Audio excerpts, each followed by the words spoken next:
Muy bien, pues en el vídeo anterior hemos concluido el capítulo primero de las moradas quintas y proseguimos nuestro itinerario, ¿vale? Bien.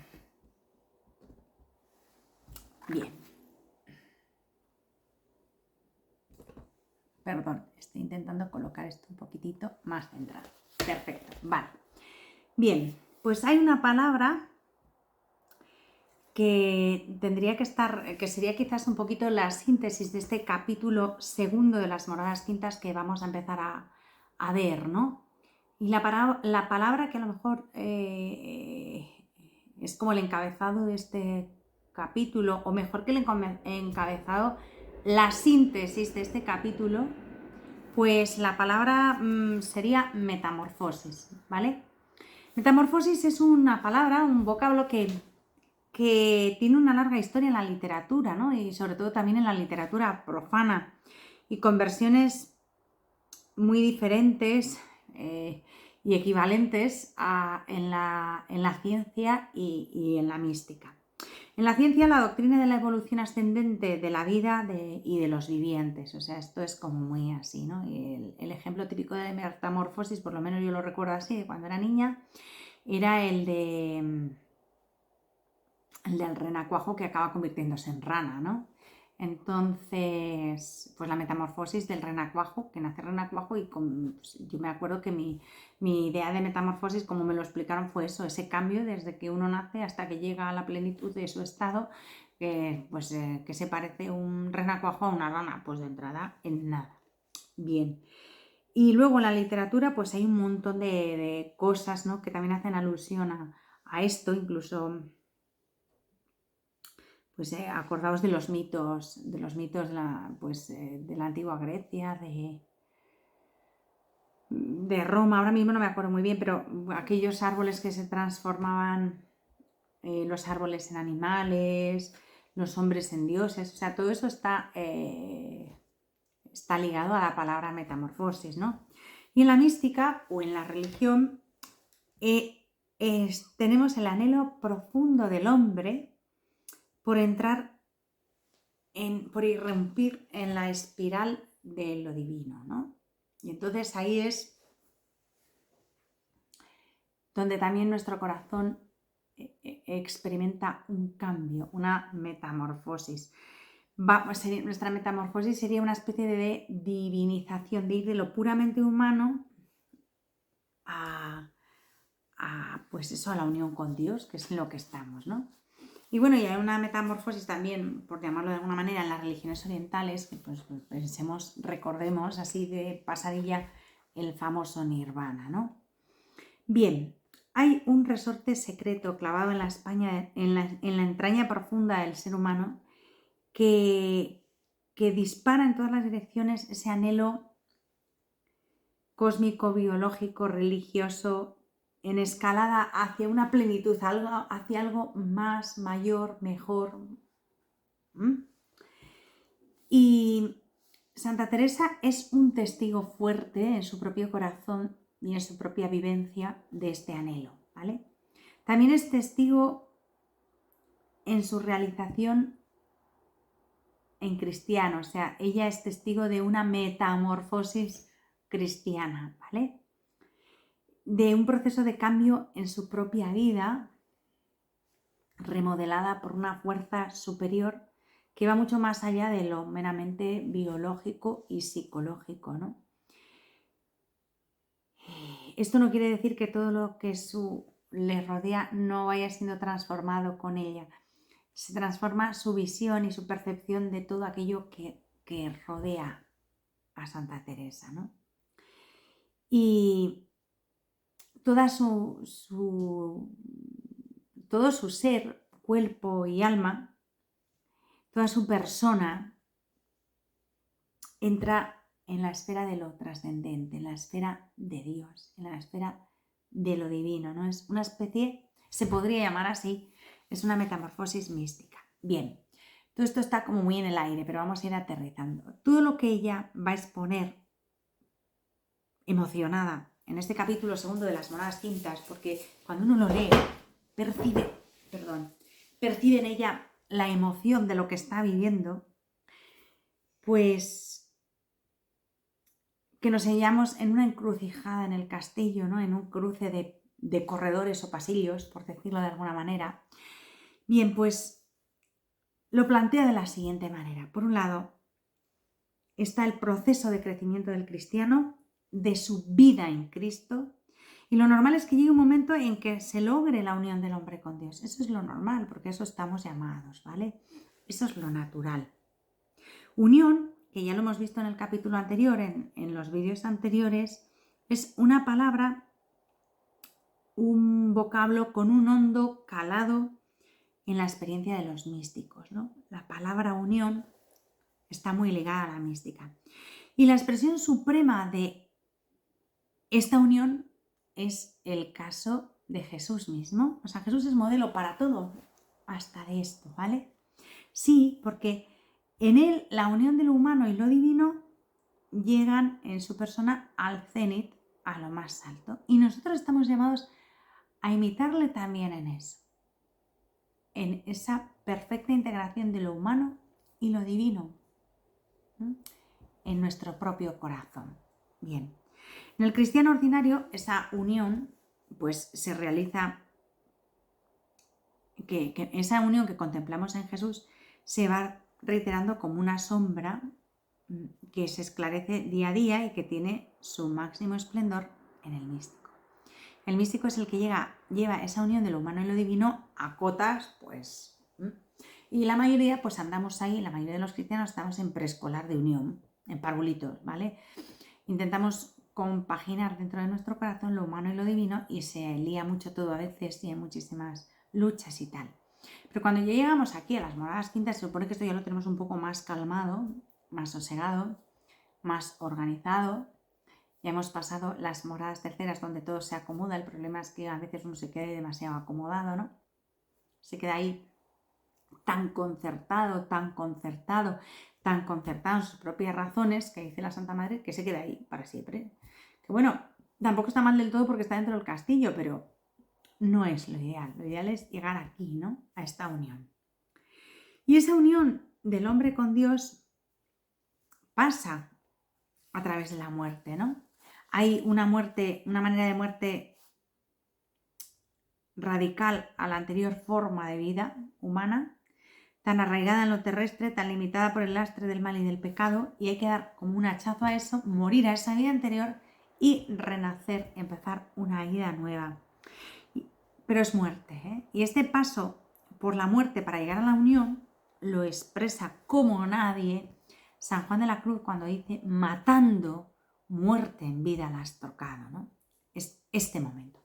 Cuando el Santo Padre dice esto, matando, muerte en vida la has trocado, es este momento de transformación profunda, de metamorfosis, de morir al hombre viejo, diría San Pablo, y renacer al hombre nuevo. Y este paso por la muerte no es muerte para quedarse en la muerte, ¿no? Es muerte para renacer a una vida diferente, a otra manera de vivir. Más que una vida, sí, es a otro modo de vivir, a otra manera de vivir, en la que aparece un horizonte nuevo,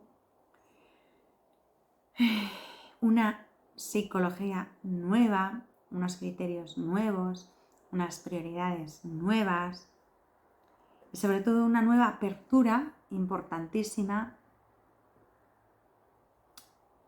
a lo trascendente, a lo que está por encima, ¿no? A lo que está más allá, a lo que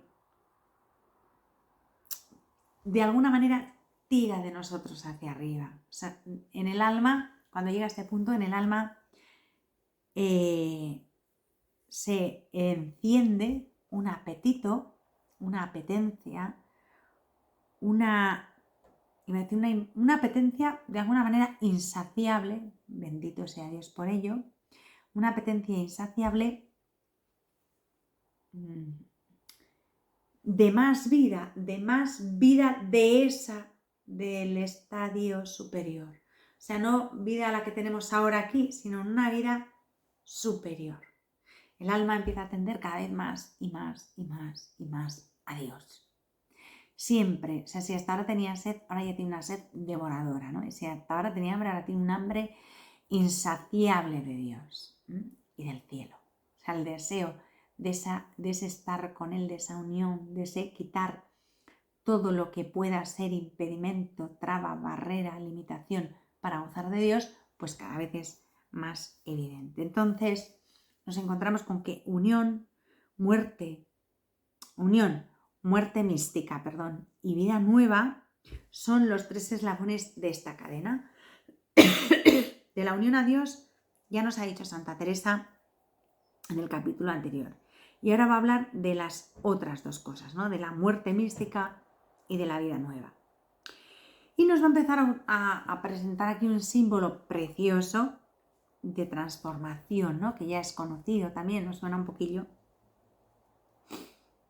Que es la imagen, a mí me encanta, del gusano que renace convertido en mariposa. Es otra metamorfosis, ¿no? Más bonita que la que os he puesto antes del renacuajo que acaba en rana. La Santa Madre tenía más.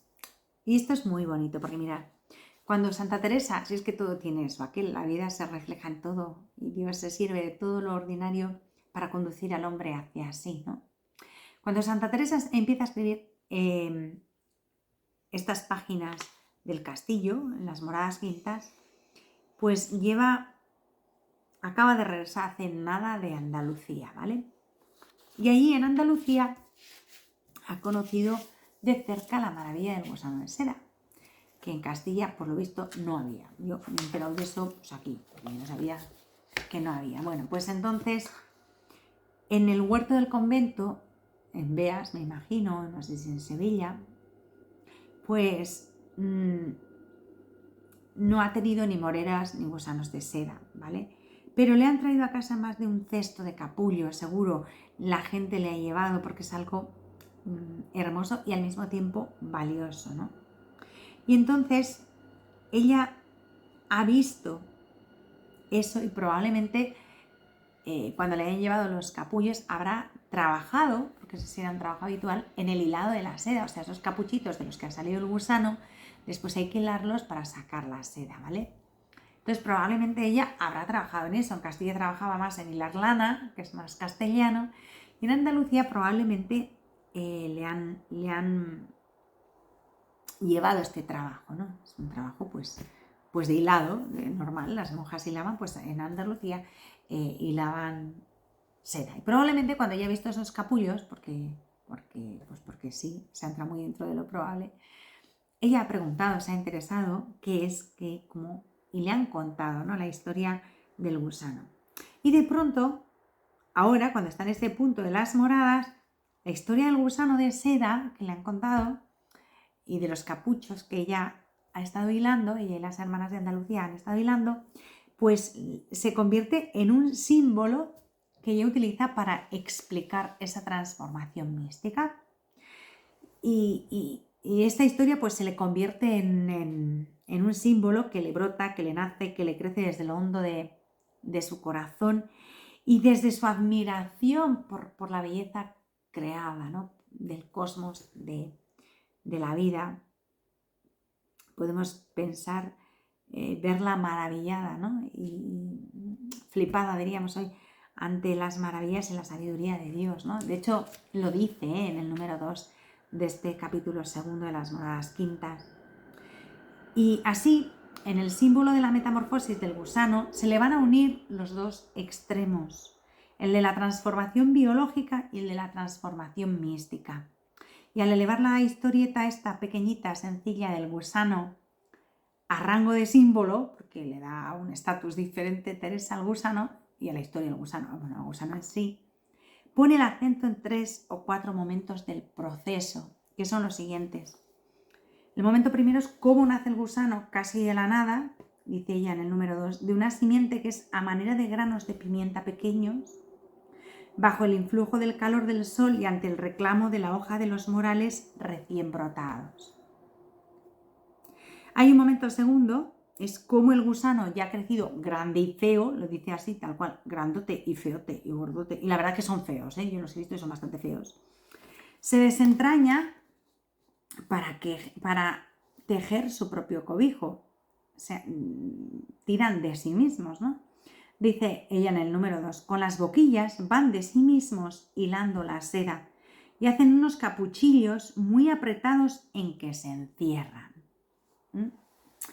Momento tercero, ahora la Santa Madre introduce en el proceso un dato, ya este es de su propia cosecha, pues sin ninguna base real, pues también tenía imaginación la mujer, sin ninguna base real en la historia de la crisálida. Dice que la crisálida muere, mentira, no muere porque si se muere se murió, pero bueno, ella, yo qué sé cómo se lo contarían o qué entendería ella y se hace esta composición. Dice que el pobre gusanillo deja la vida en la demanda. Pues no, que sepamos no deja la vida en la demanda. Muriendo, dice que el pobre gusanillo pierde la vida en la demanda, muriendo en lo oculto del misterioso capullo para dar paso a la historia de una vida nueva, ¿no? Y la muerte, sin embargo, le hace a ella de empalme entre las dos vidas del proceso, pero no es real. Esto es una cosa que se la ha sacado ella de una manga, la han puesto que le venía bien y oye, pues ya está. Cada uno su libro, lo escribía a su modo. Y lo suyo era la mística, no la biología. Entonces la pobre pues sabía del gusano lo que sabía. Vale. Entonces la muerte del gusano que ella se inventa le sirve para hacer de empalme entre las dos vidas del proceso. Y más adelante Teresa recurrirá al mito, esto ya es un mito, del ave fénix, que renace de sus propias cenizas, ¿no?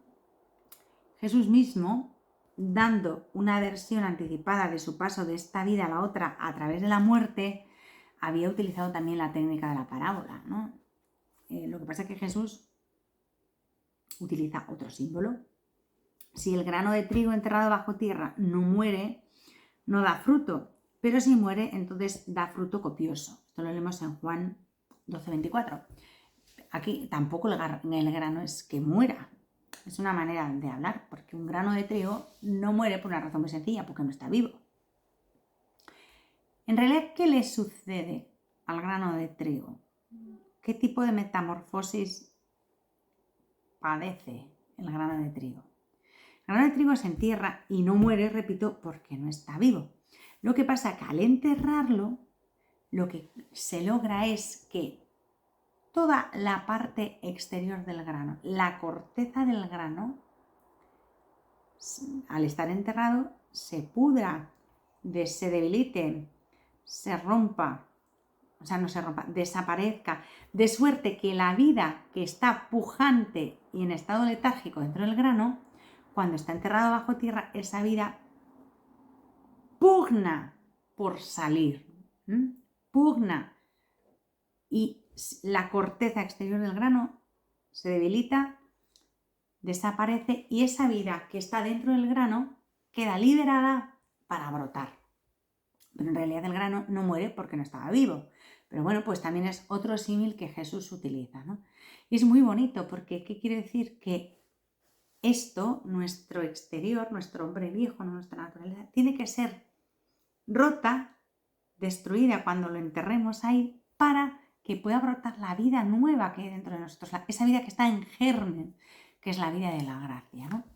Esto es a propósito del símil, de la comparación que utiliza el Señor. Bien, volvemos al capullo, a las moradas y al esto, que es que yo me enrollo y me pierdo. A ver, por fin el capullo se rompe y de él sale una mariposica blanca que ya no se arrastra por tierra, sino que vuela.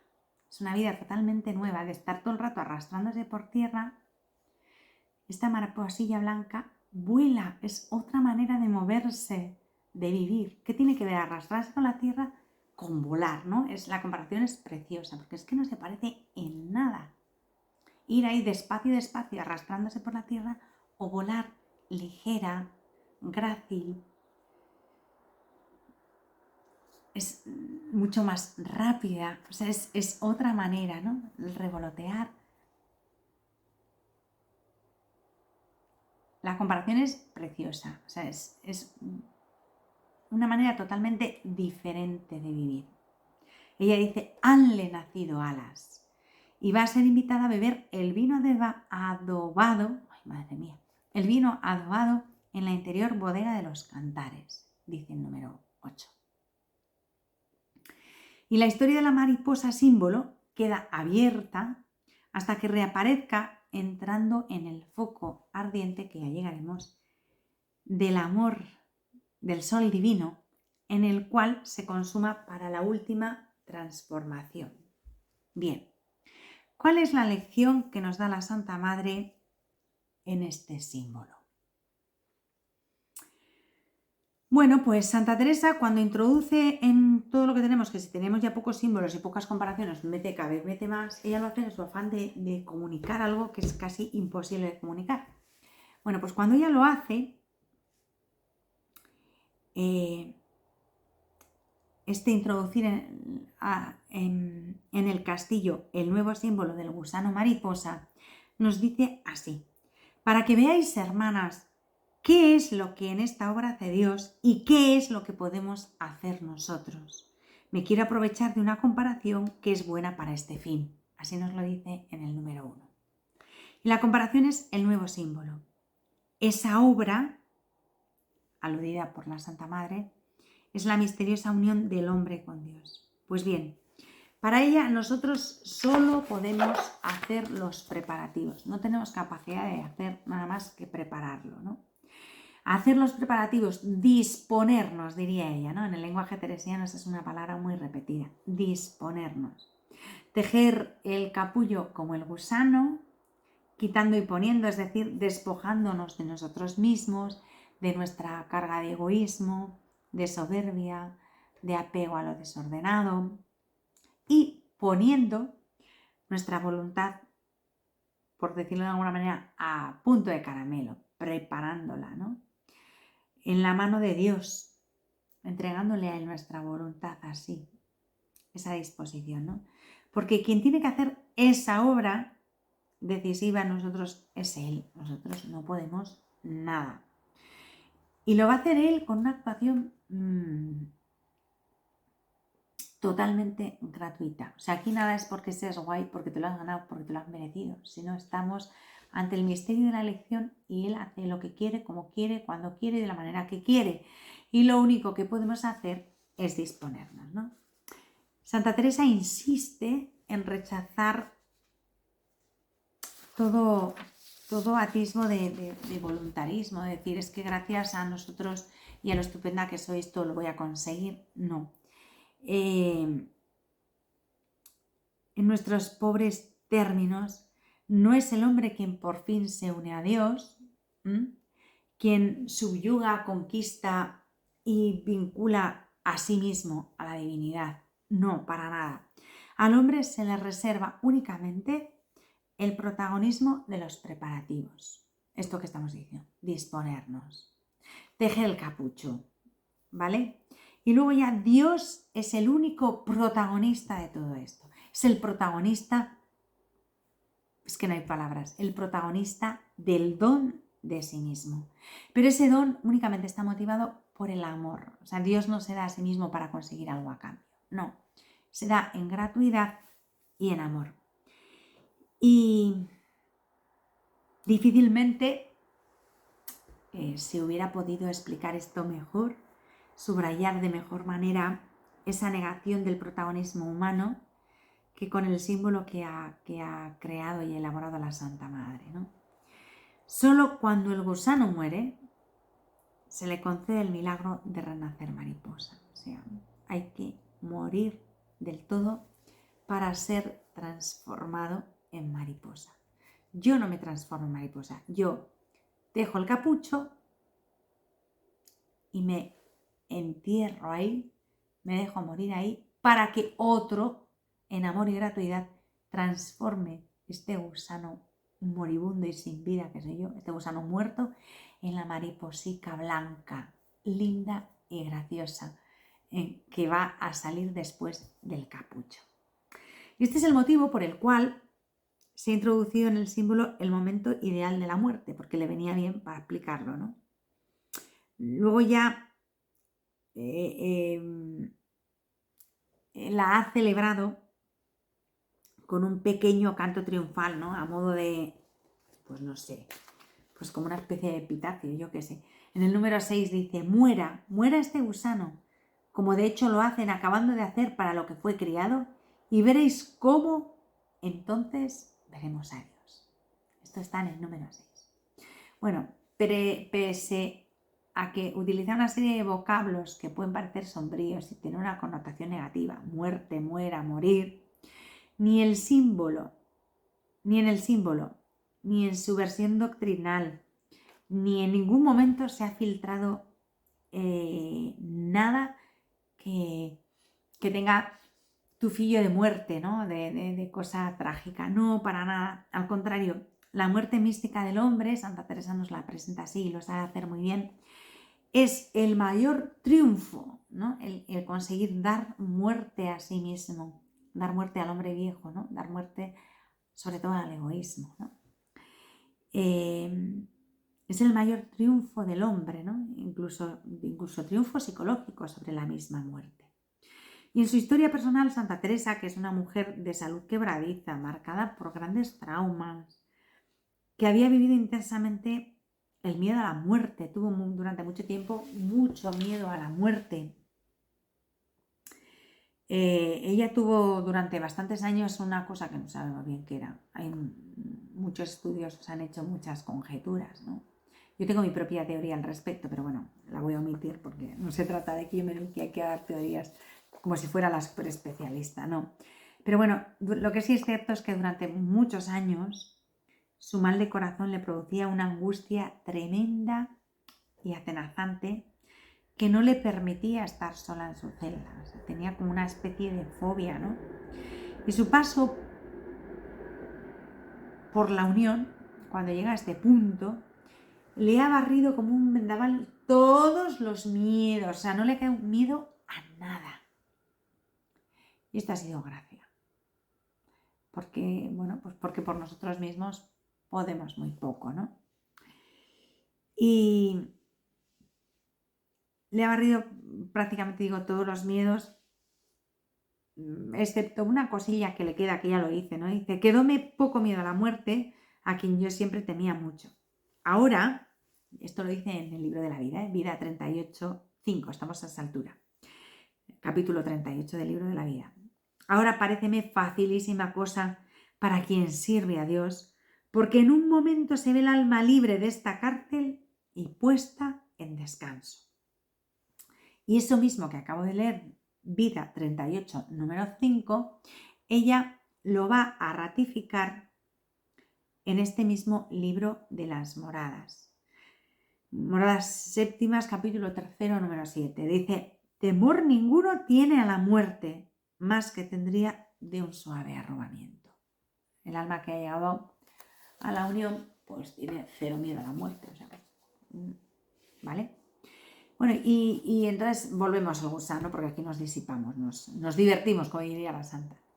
Bueno, y después de la muerte del gusano, ¿qué pasa? Bueno, pues aquí es cuando Santa Teresa viene a retratar por primera vez, así con plan boceto, luego ya va a ir perfilando muchas más cosas de este retrato y matizando más, viene a pergeñar por primera vez en este libro, en las moradas, la fisonomía espiritual, el retrato del hombre renacido. Y podríamos decir que por primera vez ella retrata, explicita, describe la psicología del místico. ¿Que el místico tiene una psicología propia? Pues sí, porque la psicología humana también está redimida y transformada por la unión, ¿no? Entonces cambia, nos cargamos al hombre viejo también en su psicología. Y para describir esto, Santa Teresa de alguna manera se repliega sobre una especie de retrato, de autorretrato, ¿no? De un retrato que ella traza de sí misma, ¿no? Y es una mujer de deseos, acosada siempre por la necesidad de obrar y de servir, con una mirada abierta sobre el inmenso paisaje de la humanidad.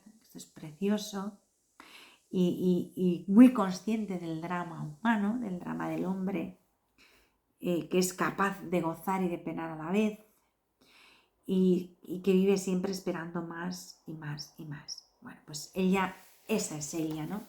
Y desde este autorretrato en que ella reúne los rasgos típicos de todo místico, rápidamente se eleva al gran paradigma de nuestra vida y al gran paradigma de la vida nueva que es Cristo Jesús, ¿no? Santa Teresa recordará la gran cantidad de sentimientos, deseos, fuerzas espirituales que se entrecruzan en el alma de Cristo cuando en el cenáculo o en la cruz vive el anticipo de la muerte y de la nueva vida, ¿no? Y para asegurar, en conclusión, que por ese patrón está cortado el corazón del hombre que ha renacido a través de la unión y la muerte mística, nos lo explica. O sea, el hombre que ha llegado a este punto empieza a vivir ya una vida verdadera, una vida resucitada. De alguna manera ha dejado enterrado en tierra, en el sepulcro, en el capucho, al hombre viejo y empieza a vivir una vida nueva, ¿no? Una vida unida a la voluntad de Dios. Y aquí hay otra serie de símbolos complementarios que Santa Teresa utiliza. Después de este símbolo mayor, utiliza unos símbolos menores. Por ejemplo, el gusano de la seda, recordemos, le ha hecho evocar la figura aquella de la abeja y la miel, que nos recuerda ya en Moradas Primeras 2:8. Y en ambos pasajes tenemos el binomio gusano-seda, abeja-miel, y le sirven para realzar, para dejar como más patente la aportación del hombre en la tarea espiritual. La abeja es la humildad que siempre labra, como la abeja, dice que es la humildad, ¿no? Dice ella, que siempre labra como la abeja en la colmena la miel. Esa tenacidad, esa constancia. O como había escrito en otra ocasión en el libro de las fundaciones, capítulo 8, número 3, si Dios quiere, algún día llegaremos cuando acabemos Moradas, a ver si podemos empezar con fundaciones y ya completamos el estudio de las 4 obras mayores de la Santa Madre, ¿no? Bueno, pues en Fundaciones 8.3 dice, al contrario de la araña, que todo lo que come lo convierte en ponzoña, la abeja todo lo que come lo convierte en miel. Yo no sé si recordáis, la comparación de las abejas y la miel, ¿no? La abeja guarda el néctar dentro de sí y lo devuelve convertido en miel. ¿Os acordáis? Bueno, no os acordaréis, pero claro, es que si me pongo ahora a contar eso, acabamos aquí dentro de 27 años. Os recomiendo que cojáis mi libro Pascua Sagrada y busquéis al final, en un apéndice, en las meditaciones sobre el cirio pascual y las abejas. Y aquí mismo en el canal de YouTube, no sé dónde, pero está, ponéis meditaciones o reflexiones, perdón, ponéis en nuestro canal reflexiones sobre las abejas. Hay unas reflexiones preciosas sobre la abeja como modelo de contemplativa y la iglesia como una gran colmena, ¿no? Es una pasada. Todo esto viene de la Santa Madre. Bien, pero no me entretengo ahora, como digo, porque si no aquí morimos, ¿no? Y no acabamos. Entonces, Fundaciones 8.3 dice, al contrario de la araña, la abeja siempre labra la colmena la miel, ¿vale? Y la miel es un alimento, atención, esto sí lo digo, imperecedero. La miel jamás caduca, la miel se puede decir que es eterna. No es eterna porque tiene un principio, pero puede estar siglos almacenada y no se corrompe. O sea, es de una naturaleza tal que no se corrompe. Y no se puede conseguir, ni se puede copiar, ni se puede... Se intenta buscar, ¿no?, el modo de hacer miel en un laboratorio, que no se puede. O sea, tiene algo que solo la abeja le puede dar en su interior. Y es que es así, biológicamente es así. El néctar en contacto con una enzima que la propia abeja segrega se convierte en miel. Y nadie más que la abeja lo puede hacer, ¿vale? Y da lugar a la miel, que es un alimento súper rico. no solo es alimento, o sea, sirve para alimentarse, sirve para otro montón de cosas, tiene un montón de propiedades impresionantes y nunca caduca, es para siempre, permanece. La abeja hace nueva la miel, o sea, de alguna manera el néctar dentro de sí lo vomita, lo escupe, convertido en miel. Mientras que la araña, dice la Santa Madre, todo lo que come lo convierte en ponzoña, en veneno. La abeja lo convierte en miel. Fundaciones 8, número 3, ¿vale? Otra imagen, la del sello y la cera. El sello es garantía de pertenencia y posesión. Tú sellas una cosa y ya queda claro que es tuya, ¿vale? Para marcar la cera se une fuertemente a ella hasta hundirse en su interior. Hay que poner la cera blanda y el sello se hunde en el interior de la cera, ¿no? Quiera Dios que sin que ella, el alma, entienda cómo, salga de allí sellada con su sello. Dios entra ahí dentro, el alma ya está blanda, está en disposición y la deja marcada para siempre. Porque verdaderamente el alma allí no hace más que la cera cuando imprime otro el sello. La cera recibe el sello, es impresa, pero no hace nada más que recibir, disponerse, ¿vale? Que la cera no se lo imprime así, solo está dispuesta, digo blanda. Y aun para esta disposición tampoco se ablanda ella, sino que está toda queda, quieta, y lo consiente. Esto nos lo dice en el número 12, es una comparación también preciosa, ¿no? Y la tercera imagen aparece por primera vez en el libro, la evocación del cantar de los cantares. Nos está hablando de algo que ella ha escuchado, que ella ha oído, que a nosotros nos hace pensar en ese libro bíblico precioso, que es el cantar de los cantares. Y de él la imagen de la interior bodega, está en el número 12, que le sirve para subrayar que aquí se entra ya en los dominios del amor. Esa es la interior bodega, ¿no? Imagen que luego va a recuperar y desarrollar en el capítulo siguiente. Y de nuevo, también va a utilizar la interior bodega en el, si no recuerdo mal, en el simbolismo esponsal de las moradas finales. Bueno, y por símbolos, no solo Santa Teresa, todos los místicos tiran de símbolos porque si no, no saben cómo explicar ciertas cosas. Pero claro, al lector de hoy, estos símbolos, ¿qué le aportan? Una pregunta pues más radical sería si al lector de hoy le dicen algo las categorías místicas de Teresa con tanta imagen y tanto símbolo, ¿no?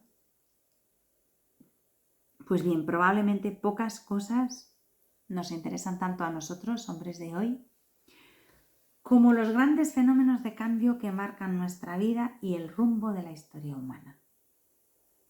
Es inabarcable, es un cambio, sí, ciertamente inabarcable, que afecta a toda nuestra humanidad, desde el hombre de las cavernas al hombre de los rascacielos, que al final el alma es igual, y la curva de nuestra existencia personal, desde pequeñito hasta adulto y hasta viejecito, ¿no? Hasta con el sello de identidad que imprime en nosotros la transformación, ¿no? Quienes han vivido en lo profundo de su corazón esta experiencia de cambio, y ojalá la vivamos todos, deberíamos vivirla todos, los poetas, los místicos, pues la han expresado siempre sirviéndose de imágenes y símbolos que nos cuestionan mucho más que palabras y palabras y teorías, ¿no?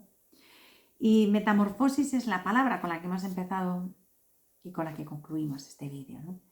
Metamorfosis voy a hacer un poco de historia para que veáis que es verdad. Metamorfosis fue el título de uno de los grandes poemas clásicos del latino Ovidio, siglo I a.C., ¿vale? En el que el poeta cuenta pues un mogollón de episodios fabulosos de transformación del hombre, ¿no? Pero la metamorfosis de Ovidio siempre es hacia atrás, o sea, en plan regresivo, o sea, vamos como hacia atrás. Por ejemplo, de piedra, o sea, de hombre a piedra o a árbol o a animal, o sea, es una regresión. No nos lleva a una vida más plena, sino para atrás, por decirlo de alguna manera, en retroceso, ¿no? Metamorfosis también es otra palabra, es otro título de una obra, esta es más próxima a nosotras en el tiempo, de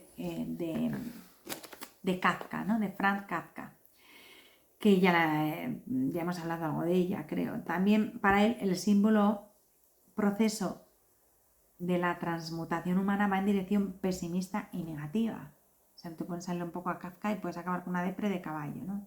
Porque su metamorfosis se concentra en un símbolo similar al que utiliza Santa Teresa. Pero aquí quien se metamorfosea, quien se cambia, por decirlo de alguna manera, es el propio Franz Kafka. Pero lo terrible de esta metamorfosis de Kafka es el símbolo autobiográfico, porque te das cuenta cuando lees ese libro, yo no lo he leído, pero algún parrafillo o algo, y lo que he oído contar de él, pues que es un relato autobiográfico y tiene un mensaje subliminal, claro, ya un mensaje subliminal, que dice que viviendo el hombre se vuelve un insecto destercolero.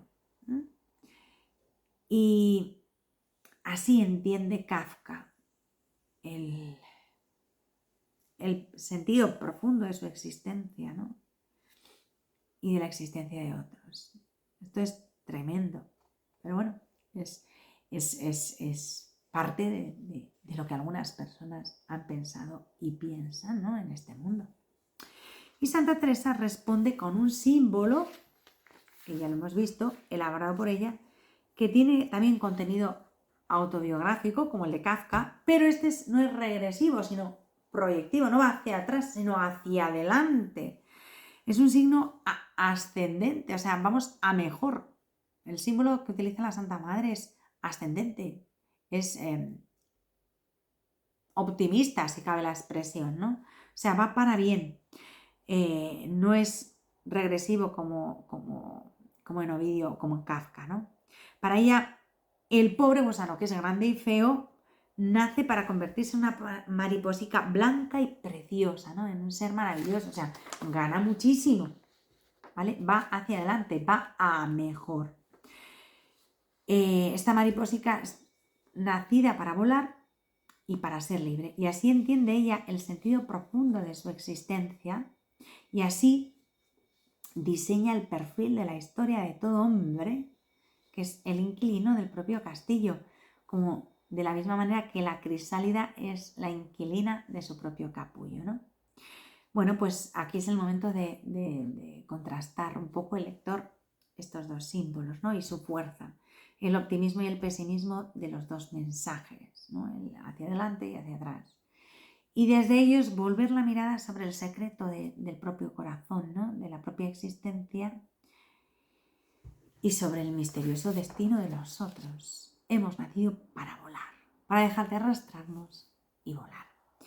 Y lo dejamos aquí. Y en el próximo vídeo, pues ya, mientras vais leyendo este capítulo segundo de las moradas quintas, vamos preparándonos porque en el próximo vídeo empezaremos a ver el capítulo tercero de las quintas moradas.